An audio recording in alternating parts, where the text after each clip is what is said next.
Gulay-gulay nga kayo at magsuri ng inyong mga sarili. Ako'y nagpapaulan din sa di mananampalataya, ngunit sa aking mga anak, sila'y kinakastigo ko, sapagkat nais ko silang sa aking pagdating, sila'y makasama sa kaharian ng aking Ama. Pag-ibig at maging magpagbaba kayo.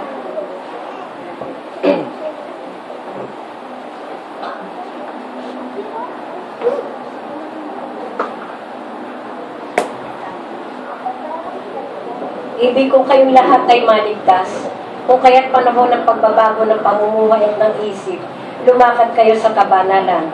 Unting-unting panahon na lamang inyong hinihintay ako'y darating. Kung kaya't kayo patuloy na magsikap na kayo lumakad sa kabanalan, sumayin ang aking pag-ibig sa oras na ito.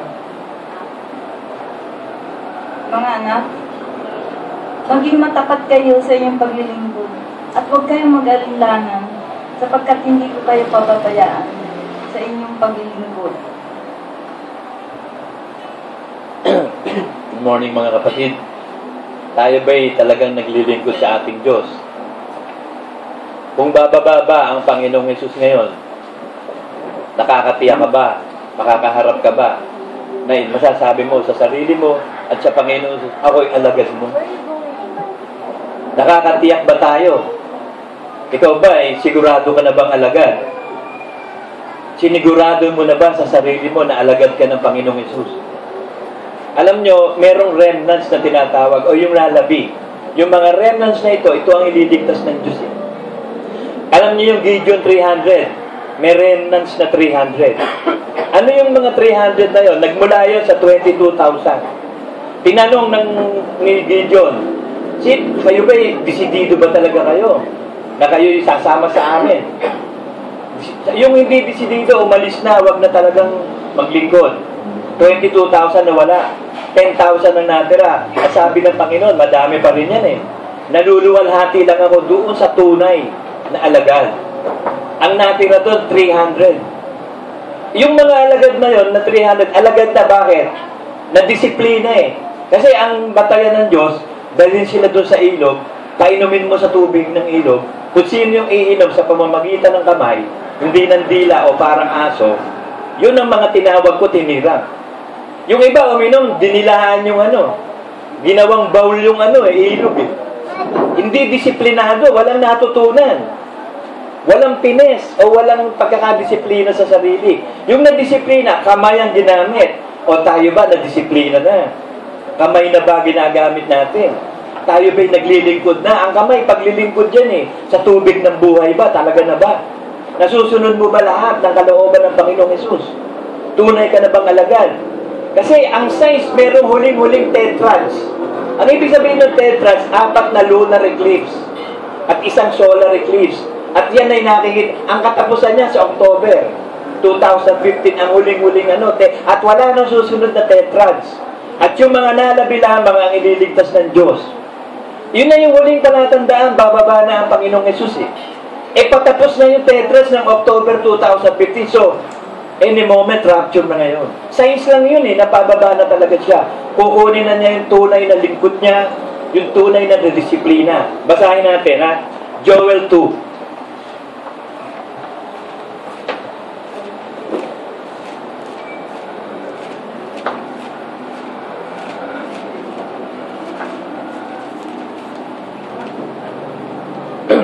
Joel 2:31 to 32. Ang araw ay magiging kadiliman. Solar eclipse. Alam niyo ba nung mamatay ang Panginoong Hesus nung Friday, nung nakapako sa krus, ay solar eclipse? 3 oras na nagdilim nun, sabi. Nagdilim ang buong paligid sa loob ng 3 oras. Solar eclipse yun. Kasi pag solar eclipse, trouble to the Gentiles yun eh. Pag lunar eclipse, trouble to the Israelites. Panoorin niyo yung mga prophet sa internet na ipapaliwanag nila yung tetrads. Ang araw ay magiging kadiliman at ang buwan ay dugo. Lunar eclipse. Kita nyo, pag lunar eclipse, kulay dugo, ang kulay ng buwan. Bago dumating ang dakila at kakilakilabot na kaarawan ng Panginoon. Kaya magsuri tayo sa ating sarili. Baka inaakala natin, nakatayo tayo, nakabuwal pala tayo. Baka iniisip natin, alagad tayo ng Panginoong Jesus, alagad mo pala sarili mo. So araw-araw tayo mananampalataya, araw-araw na magsisi, ihanda natin ang sarili natin. Work out your own salvation with fear and trembling. Any moment rapture, mga kapatid. At mangyayari na ang sino mang tumawag sa pangalan ng Panginoon ay maliligtas. Sapagkat sa bundok ng Sion at sa Jerusalem duroon yung nakatanan, gaya ng sinabi ng Panginoon, at ang nalabi ay yaong tinawag ng Panginoon. So tayo, dumadaan na tayo sa baptism of fire o tribulation of the saints. Pagkatapos ng baptism of fire, sino yung nalabing totoo? Yun ang raraptured. Tapos pupunta sa Israel. Yung nalabi sa Israel, sa tribulation sila dadaan. 7 taon silang magagapi. Sabi sa Ezekiel 39:9.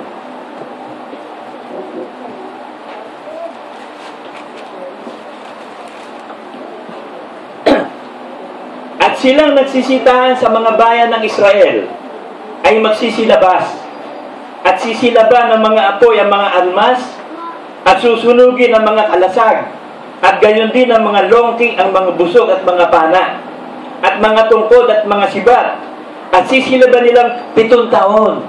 So matatalo ang Israel sa gyera. Maaaring ang Iran o ISIS na tatalo sa kanila, mai-imprison sila for 7 years. That's 7 years of tribulation. Dadaan sila sa Jacob's trouble. Pero bago yun, tayo muna. Dadaan muna. Jacob's trouble din tayo ngayon eh. Baptism of fire. Natatandaan niyo yung madalas kong basahin sa inyo sa Zechariah 13:9 na yung nalabi, 1/3, dadaan sa bautismo sa apoy. Tayo yun. Mapalad tayo dahil tayo yung labi ng Israel sa LCJ Ministry. Pero tiyakin mo sa sarili mo na ito ay alagad. Sayang ang pagkakataon, sayang ang panahon. Madali lang naman eh. Nasusunod mo ba lahat ng dekreto ng apostol? O baka mamaya hanggang ngayon magnanakaw ka pa rin. Sumasamba ka ba sa Panginoon ng buong puso mo? Lumalapit ka ba sa Kanya? Dumarating ka ba sa eksaktong oras? Kasi tsakin mo sarili mo eh. You have to work out your own salvation. Tiyakin mo sa sarili mo. Huwag mong pansinin yung iba, sarili mo. Ako ba yung totoo ba akong Kristiyano? Totoo na ba akong alagad? Niluluwalhati ko ba ang Diyos sa mga tinatanggap kong pera? Sinasamba ko ba siya sa espiritu at katotohanan? Ako ba yung tunay na talaga? Kasi ikaw ang makakasagot yan. Ang Diyos, alam yan eh. Hindi mo naman maloloko Diyos eh. Paano mo bubulahin ng Diyos? Eh nakikita niya ang lahat ng bagay sa ating puso't kaisipan. Ikaw, yung puso't kaisipan mo, na born again ka, yung espiritu mo na born again, yung kaluluwa mo, yung isip mo, damdamin mo at kalooban mo, isinisilang na bang sa isang bagong pagkatao? Ang sabi ng Diyos, hindi ka pwedeng mga alagad ko kung hindi mo itatakwil ang sarili mo. Naitakwil mo na ba yung dati mong pagkatao? Bago ka na bang nilalang? Nasusunod mo na ba lahat ng bagong kautusan ni Kristo? Wala tayo sa Old Testament, nasa New Testament eh. Kautusan ni Kristo. Yun ang papasanin nating krus. Araw-araw yun. At yung pagsubok sa ating pananampalataya, isang krus na papasanin natin. Lahat tayo may pagsubok ng pananampalataya. Lahat tayo may hirap na dinadala. Ikaw ba ay nagtagumpay dyan? Inaccept mo ba yan? At humihingi ka lagi ng tulong sa Diyos na magtagumpay ka, magpatuloy ka bilang tunay na Kristiyano. Sapagkat kung hindi ganito, maiiwan ka. Ang kukunin ng Diyos sa langit, bagong nilalang. Walang luma. Bakit gagawa ng bagong langit at bagong lupa kung luma ang dadating doon? At bakit papalitan niya pa yung bago niyang pangalan? Kung hindi lahat bago, everything shall become new. Sabi sa Isaiah. Ang dating nakaraan, lipas na. Everything shall become new. If one is in Christ, he is a new creature and everything shall be new. So, nadesisyonan mo na ba na itakwil ang sarili mo? O pag sumasamba, ayaw mo pa rin sumamba? Pag nakatanggap ka ng pera, inaangkin mo, akan ka pa rin. Minamahal mo ba ang kapatid mo sa pananampalataya? Lalo na yung pastor mo. Nirespeto mo ba? O nilapastangan mo pastor mo? Nakakatakot siya mga kapatid. Rebellion against authority. Ang dapat mong pakamahalin yung pinuno mo, yung isinugo.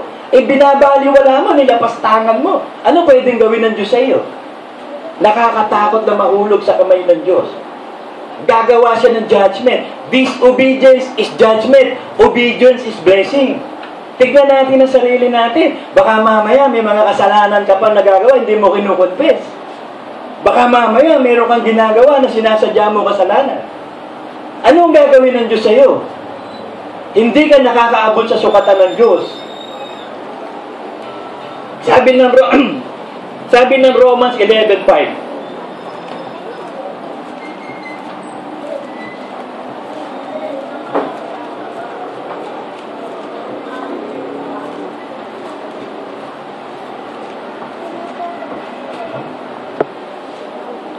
gayon din nga, sa panahong itong kasalukuyan, ay may isang nalalabi ayon sa pagkahirang ng biyaya. So, awa lang to.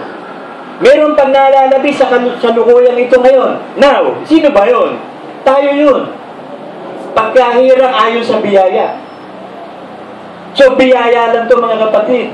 Ito'y grasyang binigay ng Diyos. Huwag mo sasayangin ng grasya.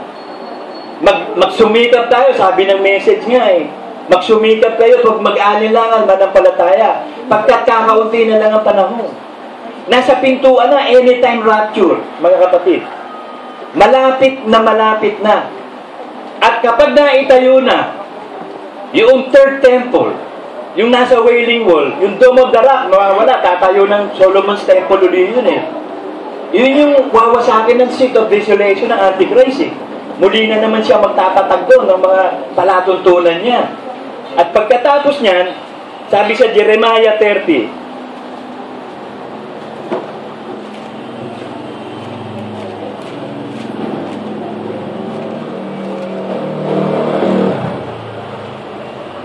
ay sapagkat ang araw ng yaon ay dakila, na ano pat walang gaya ni yaon, na siyang panahon ng kabagabagan ni Jacob.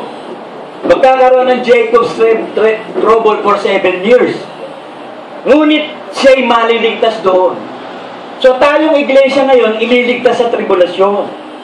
So kung ikaw ba'y kasama sa tunay na iglesia itinayo ni Kristo, tunay ka bang alagad? Hindi ka makakasama sa tribulasyon. Kay Jacob lang yun Pag sinabing Jacob's trouble para sa Israel, Israel ka ba? Until ka. So ang trouble natin, itong baptism of the Holy Spirit. Nakakatugon ka ba sa pananampalataya? Yung bang pagsubok ng pananampalataya mo ay salita ng Diyos ang itinutugon mo? Bago ka bang nilalang o luma? Maililigtas ka na. Pero ang Israel ililigtas pa rin. Sabi sa Deuteronomy 4.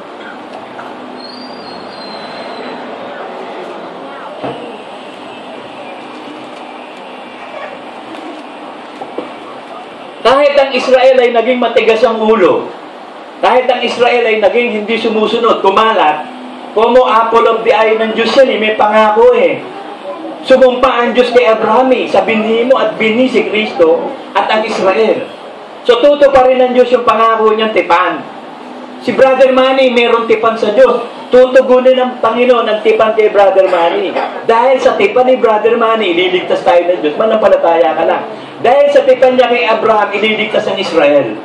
Kahit matatalo sila sa third world war na to Ngunit mula roon ay iyong hanapin ang Panginoon mong Diyos at iyong masusumpungan. Kung iyong hahanapin siya ng buong puso mo at ng buong kaluluwa mo. Bakit dumaan ang Israel sa 7 years of tribulation?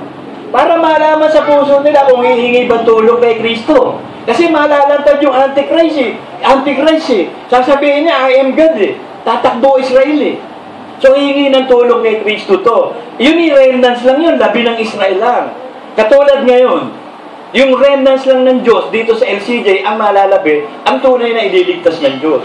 Kaya tiyakin mo sa sarili mo, totoo ka. Pagka ikaw ay nasa kapaghatian, sino ba mapupunta sa kapaghatian? Tayo ba? Hindi. Sino? Ang Israel. Pero kung maiiwan ka sa radyo, ay kapaghatian ng baksak mo. At ang lahat ng bagay na ito'y dumating sa iyo sa mga huling araw. Huling araw na ngayon ay magbabalik loob ka sa Panginoon mong Diyos at iyong didinggin ng kanyang tinig. So itong last days na to, dadaan tayo sa bautismo sa apoy. Magsisisi ka lagi, dinggin mo tinig ng Diyos, maging masunurin ka sa Diyos. Sapagkat ang Panginoon mong Diyos ay magiging maawain Diyos. Kaawaan tayo ng Diyos dahil biyaya eh. Tinitignan ng Diyos ang puso natin. Sino ba sa atin talaga tunay na tapat na nagsisisi? Sino ba yung sumusunod talaga sa Word of God? Sino yung naninindigang Kristiyano talaga siya? Sino yung totoong nagsisisi? Oh, you have to work out your own self. Kanya-kanya tayo ng kaligtasan. Hindi ka pwedeng tumingin kahit kanino o sa iba. At huwag mo na ikumpara yung sarili mo na, mas banal ako doon. Lahat din tayo nagkulang, biyaya nga eh. Ang hinahanap ng Diyos, yung matapat at matatag na sasampalatayang magpapakabanal-banal. Yun ang mangyayari sa Israel. Magsisisi sila, tatawag sila kay Kristo. Sapagkat ang Panginoon mong Diyos ay maawain Diyos, hindi kanya pababayaan. Nililipulin kanya, ni kalilimutan ang tipan sa iyong magulang na kanyang isinumpa sa kanila. Pag ang Diyos ang sumumpat na nga ako, gagawin niya. May tipan ng Diyos kay Abraham eh, kay Isaac, kay Jacob. May tipan siya sa mga man of God. May tipan siya kay Brother Manny. Na ang iglesia ito yung pagpapalaing lubos bago dumating si Kristo. So, bago dumating ang Panginoon ito, sagana tayo sa lahat ng bagay. Doon sa totoo, ha? Pero pag hindi ka totoo, para lang yung ipis. Para ka ng bulating gagapang-gapang. Hindi ka maiangat ng Diyos. Bakit? Dahil hindi ka sumusunod sa kalooban ng Diyos. Simple nga lang eh. Obedience is blessings. Disobedience is judgment. Kahit naging mabuti pa ang Diyos sa iyo, nung una, paparusahan ka niya kapag hindi ka totoong sumusunod sa Diyos. Ikaw ba'y totoo na talaga sumusunod sa Diyos? Are we the true remnants of God that is faithful and obedient to God's will? We will surely trust God. So kung ikaw yon, ibinibilang mo ang sarili mo, ikaw yon, you have to have a total trust in God. Sabi ng Psalm 37:5.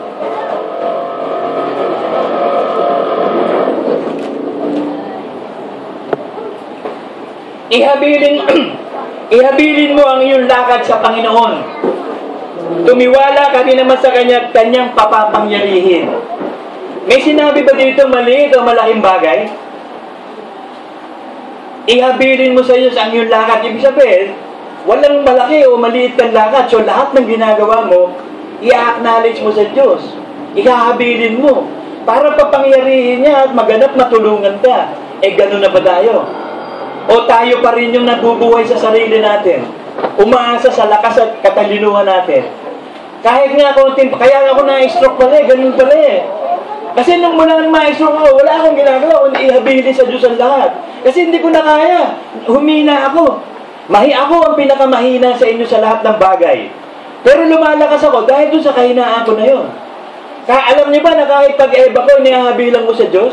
Nung na-stroke ako, Lord, ebak ako, hindi ako maibak, paibakin mo ako. Lord, iihi ako, paihiin mo ako.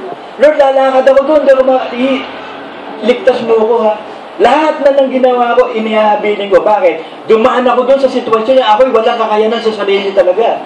Kasi ako yung pinakaubod ng yabang. Tingin ko sa sarili ko, matalino, magaling, mayabang, marunong.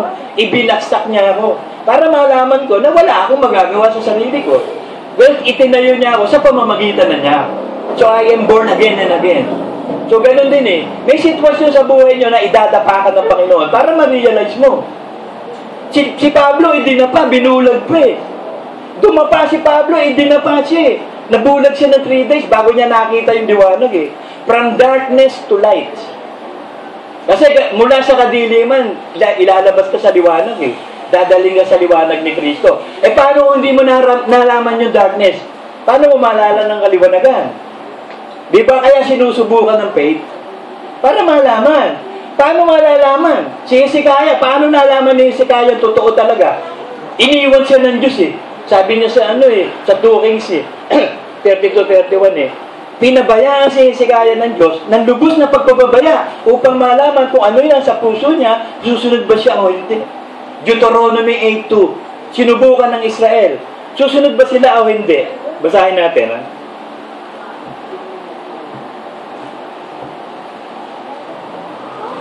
At iyong alalahanin ang buong paraan na ipinatnubay sa iyo ng Panginoong mong Diyos nitong 40 taon sa ilang fulfillment of time.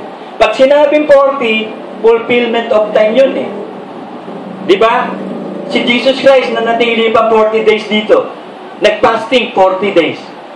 Laging 40, ang fulfillment of time. Yun yung fulfillment of time na naglalakad sila sa wilderness, papunta sa lupa pangako. Yung 40 years din natin fulfillment habang nabubuhay ka dito sa lupa. Meron kang 40 years and 40 days na susubukan bago dumating yung pagkahatol. Upang kanyang mapagkumbaba ka. Ano ibig sabihin mapagkumbaba ka? Hindi na yung sarili mong katwiran. Hindi yung sarili mong katalinuhan o kaisipan. Hindi yung galing mo, yung tapang mo, talino mo. Hindi. Tapang na ng Diyos, talino ng Diyos, karunungan ng Diyos. Katulad na nangyari sa akin. Kaya pala. Kasi nung ko pa tinatanong, Panginoon, bakit ba ako na-stroke? Eh, paano yung basketball ko? Wala naman akong diabetes. Low blood pa ako. Bakit ganon? At such time, natuturuan ako ng Diyos, kaya ganon. Dinadala tayo sa kahinaan para siya maging malakas. Si Jacob, bakit napilay? Eh di ba nakipagbuno siya doon sa angel, pinilayan siya. Na-realize niya yun. Mahina na siya, pilay na siya, umasa na siya sa Diyos. Kasi kung hindi ka pipilayan hindi ka aasa sa Diyos Kung walang ginawa sa iyo ang Diyos na pilayin ka, hindi ka aasa Kasi malakas ka Ang malalakas kasi, karnal yan Alam niyo yung mga malalakas na matatalinong Illuminati, karnal yan Hindi tinatanggap sa Diyos yan. Alam niyo ba na pinapaikot ng 3 city ang buong mundo? Yung tinatawag na empires of cities? Yan yung independent. May sariling police, may sariling constitution. Yung Washington DC, District of Columbia. Walang nakikita na independent yan. Sino ang humahawak dyan? Ang elite force, Illuminati.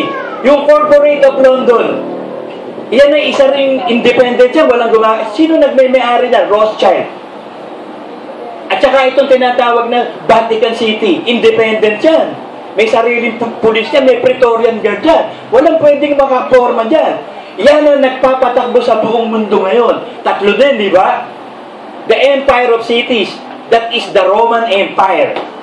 Inuulit lang naman ng panahon Ang nag-ahari sa US, Illuminati. Ang nag-ahari sa London at sa buong Europe ay ang Rothschild. At ang nag-ahari sa Rome, sa Vatican, ay ang Rome. Alam niyo ba na may tinatawag na Black Pope? Itong Black Pope na ito, ang pangalan ay si Adolphus Nicolas. Ito ngayon ang Black Pope. Ang tawag dyan, Jesuits. The Society of Jesus. Alam niyo ba ang trabaho ng Jesuits? The militiaman. Sila ang Solicitor General ng Vatican.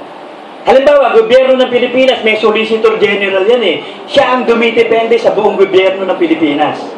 Ganon din sa Vatican, may militiamen o Solicitor General, the Jesuits. Alam niyo ba na itong unang papa na ito ngayon is a Jesuits Pope? Kung i-research niyo ang Jesuits Pope, yan ang isang linya ng Freemason. Ang nag-ahari dyan ay Freemason, Rothschild, Illuminati, lahat na sila. At kapag nagkahulihan, ako unang hulihin sa Pilipinas. Naka-tape ako naka-YouTube pa. Pero hindi pa hintulutan ng Diyos yun. Magra-rapture muna bago ako mahuli. Alam niyo ba na ang all-seeing ay talagang grabe na? Yahoo, Google, Facebook, Twitter, nakapokus sa atin lahat yan, on the records. Kaya lagay ka ng lagay ng impormasyon, kuha lang sila ng kuha. Alam niyo ba sa Great Britain ngayon, hindi lang CCTV minomonitor.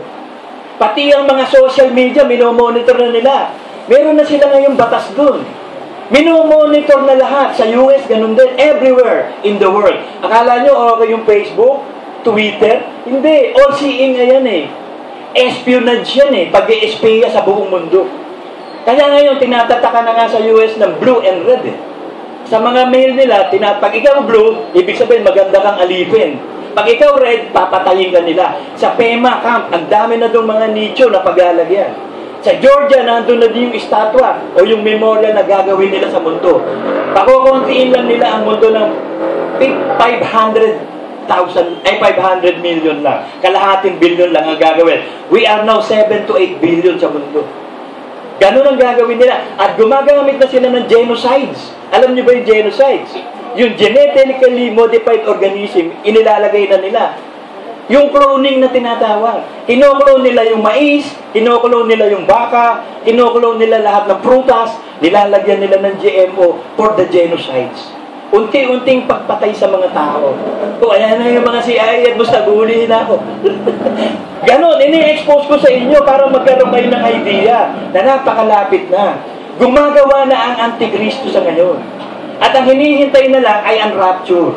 Pagkatapos ng rapture, ilalantad na ang Antichrist. 2 Thessalonians 2.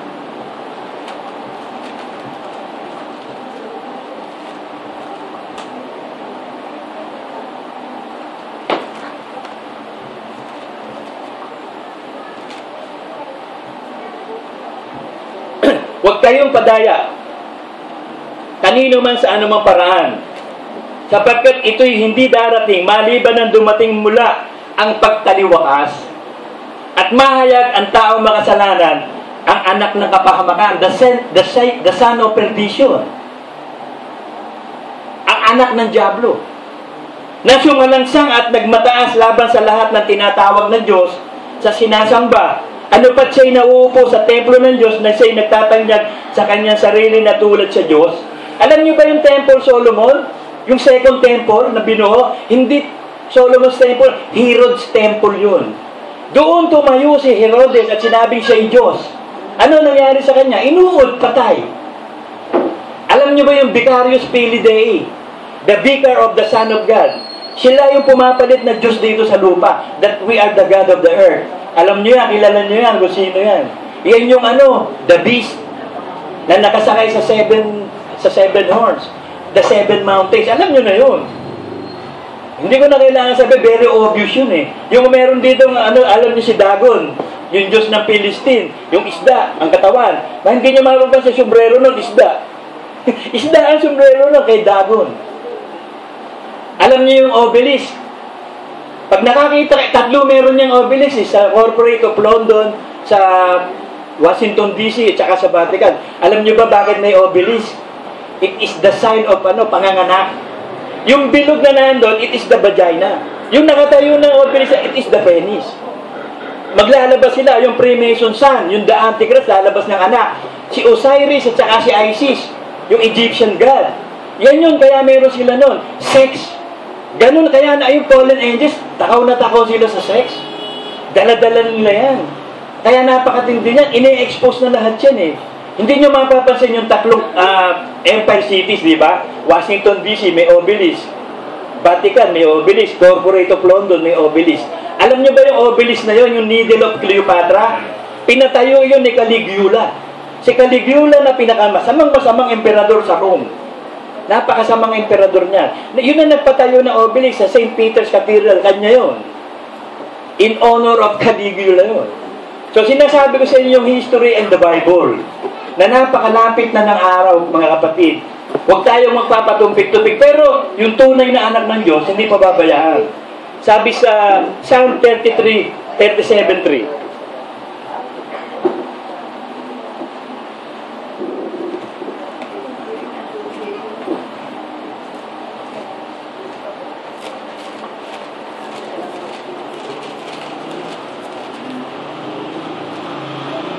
Tumiwala ka sa Panginoon at gumawa ka ng mabuti.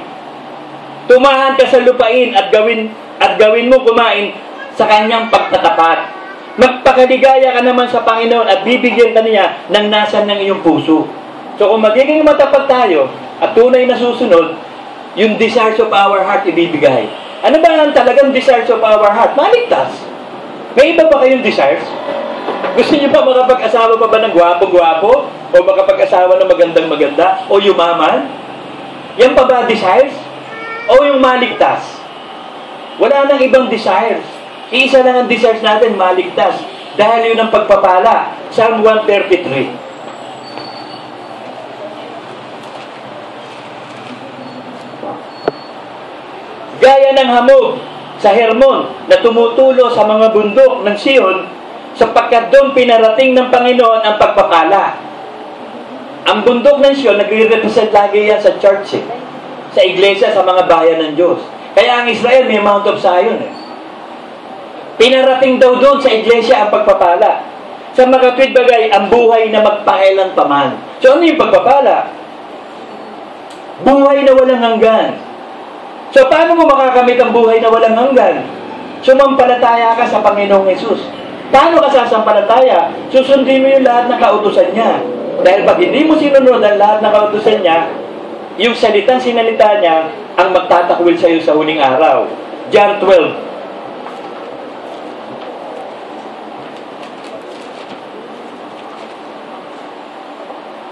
nagtatakwil sa akin at hindi tumatanggap sa aking mga pananalita, ay mayroong isang hahatol sa kanya. Ang salitang aking sinalita ang siyang kanya'y hahatol sa huling araw. So ikaw, tinanggap mo Panginoong Yesus, di ba? Sabi mo, siya yung Diyos ko tagapagligtas. O itinatakwil mo ba yung utos niya? Tinatakwil mo. E ba't sinasabi niyong Panginoon, hindi niyo naman sinusunod ang utos ko? Nasa Luke yun eh. 6:46 yata. Bakit tinatawag niyo kong Panginoon? Hindi naman kayo sumusunod sa utos ko. Bumabalandra yun sa atin eh.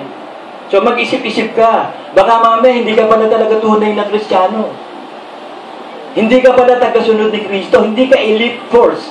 Hindi nyo napapansin lahat ng bagay may elite force. Yung pinaka. Alam niyo yung Spartan 300. Si King Leonidas ng Greek. Namatay silang lahat. Pinaglaban nila yung faith nila. Walang susuko. Ipaglalaban nila yung Mount of Thermopylae. Gideon 3. Yun ang nag-boost sa Griego para talaga makipaglaban sila. Na-inspired sila doon. Alam niyo ba yung Remembering the Alamo? Yung gera sa Mexico. Yung nandun, hindi rin lumaban din yun hanggang kamatayan. Yun ang mga elite force. Eh ngayon, ang mga elite force, yung Empire Cities eh. Ang elite force nila ngayon, sa London, Rothschild. Sa US, Illuminati. Dito sa Vatican, Jesuits. Yan ang mga elite force nila, panglaban. Alam niyo ba kung sino pumatay kay Caligula? Yung elite force niya, Praetorian Guard. Sobra na abuso na si si Caligula eh. Yung hari ng Praetorian Guard, yun ang pumatay sa kanya. So, pili ng masamang pag-aari. Biluin mo, kung panahon ni Caligula, iimbitahan ka. Kahit sino ka, papasok ko ngayon, may party. Kung pag itinuro ni Caligula nung gabi niyo, kung sino mamamatay, putol ang ulo. Aatid ka ba ng party? Pag hindi ka naman umatid, papapatay ka rin. So, no choice. Ganon kasama ang mga emperador ng Rome. Nung mawala na ang pag-ahari ng Roman Empire, ano pumalit sa tingin nyo? Ano pumalit? The Roman Catholic Church. Yun yung nakaupo eh. Sa Seven Hills. To the many waters, to the marinades. That is the, Vicarius Filii Dei. Pag kinumpute niyo yung number na yun, 666. Isang 666 lang yan. Maraming 666. Sabi ni Kristo eh. Ngayon pa lang ay marami ng mga antikristo. Alam niyo ba yung Blackstone nang bumagsak sa Mecca? Yung lugar na meron Dome of the Rock. Doon daw umakyat si Muhammad. Alam niyo ba bilang din nun? 666.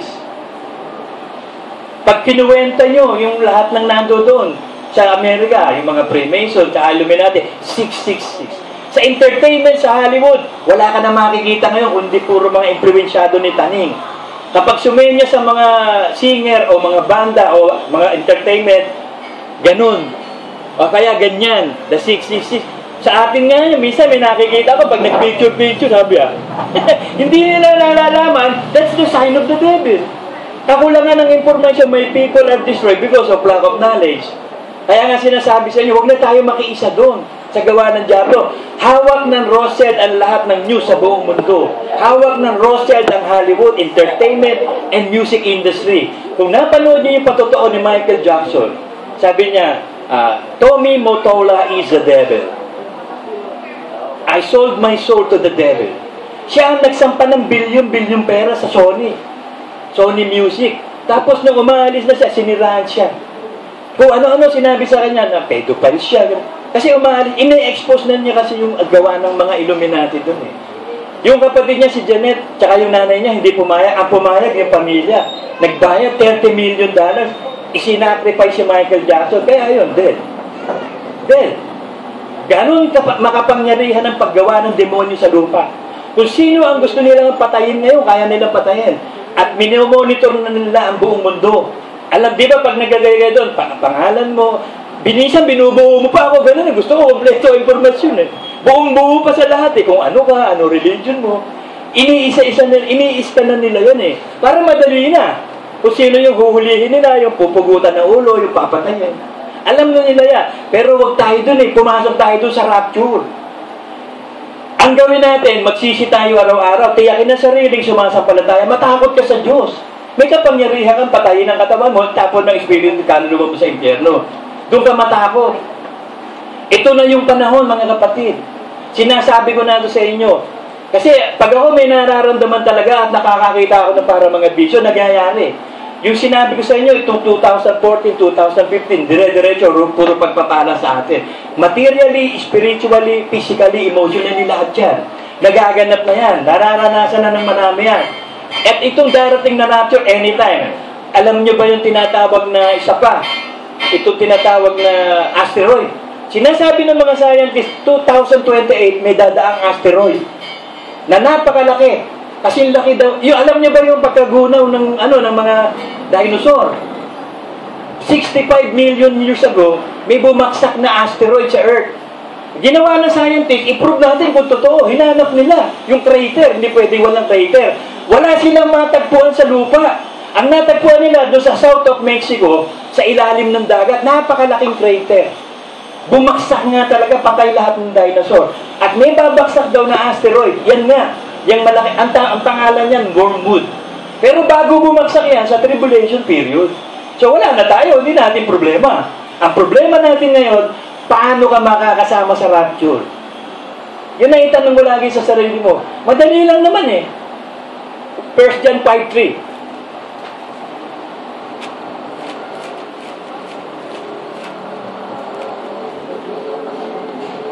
Sapagkat ito, ang pag-ibig sa Diyos, na ating tuparin ang lahat ng kanyang mga utos, at ang kanyang mga utos ay hindi mabibigat. Sino ko kontra? May ko kontra ba? May ko kontra ba sa inyo? Sabihin nyo, hindi, ang hirap eh. Eh, hindi nga mabibigat ang sabi ng Diyos eh. Tapos sabihin mo, ang hirap. Sino ba mas totoo, ikaw o ang Diyos? Ang Diyos. O di hindi mabigat. Bakit bumibigat? Eh, ayaw ko sundin eh, kaya mabigat.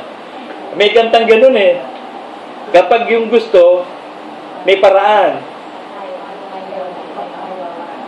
Ayun, ang galing nyo talaga sa bundok. Nadali kayo doon. Ang galing nyo. So mga kapatid, bago tayo magtapos, sinasabi ko na sa inyo na napakalapit na ng araw. Kaysa maubos kayo doon sa Facebook, tingnan nyo yung news na nagaganap. Pag nakita nyo na yung ISIS na mayroong black flag, sasakupin na nun ng Israel. At pag nasakop na ang Israel, wala na tayo nun. Pero babalikin niya ang Israel kasi apple of the eye, may pangako eh. Yung binasa ko sa inyo kanina. Hindi pababayaan ng Diyos ang bayang Israel. Sa katotohanan niyan nga, talaga, yung tetrats na yun, sinasabi ko sa inyo, yung 1492, naganap sa Spain yun. Lahat ng nalalabing Israel noon, pinirexecute, pinalalayas, pinapatay.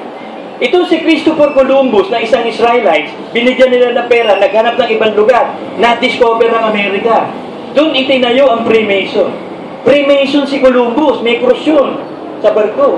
Itinayo doon yun para mga yun, may forma, ang Washington DC ang nag-design yan, Freemason din. Para yung plano ni Taning. Yung anak ni Osiris, ni Isis, yung obelisk at saka yung circle. Yan ay kuha lahat yan sa Egyptian Empire. Yung Egypt, almost 4,000 years na yan. Napaka-old, ancient na yan. 4,000 years to 5,000 years. Pero tinan mo ang Egypt ngayon, tahimik. Tahimik na tahimik, di ba? Wala na siyang Alam niyo ba na ang Egypt sa huling panahon makakasama ng Israel sa pagsamba? Magsisisi ang Ehipto. Pero sa kanya nanggaling lahat ng Babylonian, cultists. Di ba? Sa kanya nangyari lahat yun. Siya yung source. Babalik si Nimrod. Ang pagbabalik ni Nimrod. At ang pagbabalik ni Nimrod ay nagaganap na. Nangyayari na. Isa na lang ang hinihintay, ang rapture. Pagkatapos ng rapture, cashless society, wala ng pera. Anong pag-intot pera? Eh, tataka na yun. No one can buy, no one can sell without the mark of the 666. Wala nang mayaman doon, wala nang mahirap. Pantay-pantay na sila, alipin ng demonyo lahat. Aanin pa nila yung credit card, yung ginto, yung pilak, yung pera, yung coins, wala na eh. Cashless society.